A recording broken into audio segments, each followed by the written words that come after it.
ভূপেন বৰা অসমৰ ৰাজনীতিৰ এটা পলিটিকেল জকাৰ। ভূপেন বৰা হ'ল অসমৰ ৰাজনীতিৰ আটাইতকৈ ডাঙৰ পলিটিকেল জকাৰ। কা আন্দোলন কৰি একাংশই নিজৰ দোকান চলাই আছে।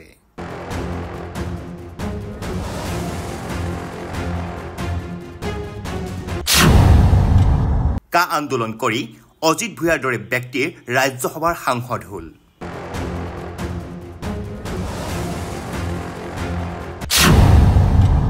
ভূপেন বৰাৰ দৰে ব্যক্তি কংগ্ৰেছ দলত থকালৈকে কংগ্ৰেছ দল কেতিয়াও উদ্ধাৰ নহয়।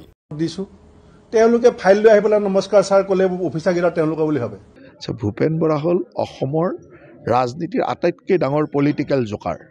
ভূপেন বৰা হ'ল অসমৰ ৰাজনীতিৰ আটাইতকৈ ডাঙৰ পলিটিকেল জকাৰ। ৰাজনৈতিক জকৰ বুলি যে কয় সেইজন, গতিকে তেওঁ এজন জকৰে ভাল ৰস দি থাকে। চাৰ্কাছত যেনেকৈ জকৰজন ওলালে সকলোৱে হাত চাপৰি মাৰে, ভাল লাগে, ফূৰ্তি লাগে, কিন্তু জকৰজনটো চাৰ্কাছৰ মেইন মানুহ নহয়। চাৰ্কাছৰ মেইন মানুহজন বেলেগ, এতিয়া চাৰ্কাছৰ মেইন মানুহ তেওঁ কেতিয়া হ'ব নহয়, তেওঁ হ'ল পলিটিকেল জকাৰ।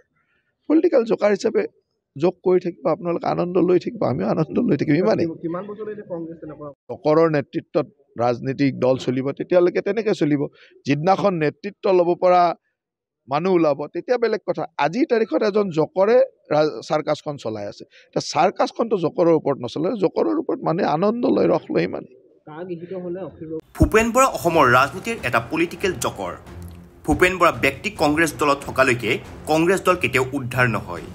তেওঁ চাৰ্কাছৰ মূল মানুহজন নহয়, তেওঁ চাৰ্কাছৰ এজন জকাৰহে। গৌৰৱ গগৈয়ে কোনটো সমষ্টিৰ পৰা নিৰ্বাচন খেলিব এতিয়ালৈকে তাকে ঠাৱৰ কৰিব পৰা নাই।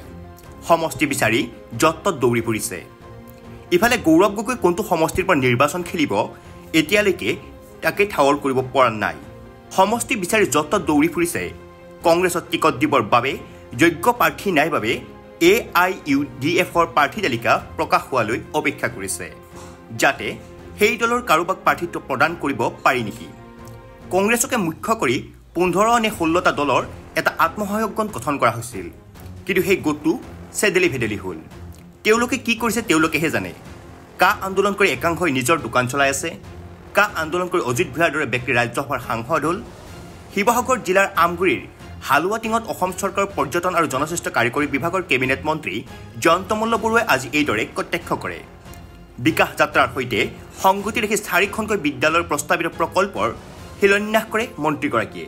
হালুৱাটিং মজদুৰ উচ্চ মাধ্যমিক বিদ্যালয়ৰ প্ৰাংগণত অনুষ্ঠিত সভাৰ মঞ্চৰ পৰাই ভাৰ্চুৱেলি প্ৰস্তাৱিত প্ৰকল্পৰ শিলান্যাস।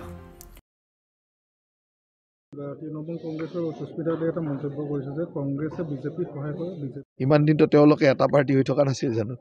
এই 15টা নে 16টা ক্লাবৰ যে এটা এছ'চিয়েশ্যন আছিল, সেই এছ'চিয়েশ্যনটো তৃণমূলো আছিল। তেওঁলোকে একেলগে আছে, আমিতো সেই এছ'চিয়েশ্যনত নাই। সেই এছ'চিয়েশ্যন যিটো ক্লাব আছিল, ক্লাব মানে চেল্ফ হেল্প গ্ৰুপ 15টা নে 16টা লগ হৈ থকা নাছিল জানো? তাততো তৃণমূল কংগ্ৰেছটো আছিল। তেওঁলোকে জানিব কাৰ লগত কাৰ এছ'চিয়েশ্যন, আমিতো নাজানিম। কথাটো হ'ল যে AUDFৰ কোনোবা টিকট নোপোৱাই গৈ কংগ্ৰেছৰ ওচৰলৈ গ'লে তেওঁক টিকট দি ক'ৰবাত ভোট ল'ব পাৰে নেকি, সেইটো চিন্তা কৰি আছে। সেইকাৰণে AUDFৰ তালিকাখনলৈ ৰখি আছে, কাৰণ কংগ্ৰেছ আৰু AUDF একেটাই পাৰ্টি, এ টিম বি টিম।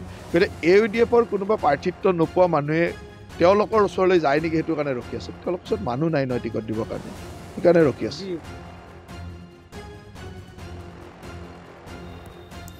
শিৱসাগৰৰ পৰা ফাৰহান লস্কৰৰ প্ৰতিবেদন, টকশ্বক 24 ইণ্ডিয়া।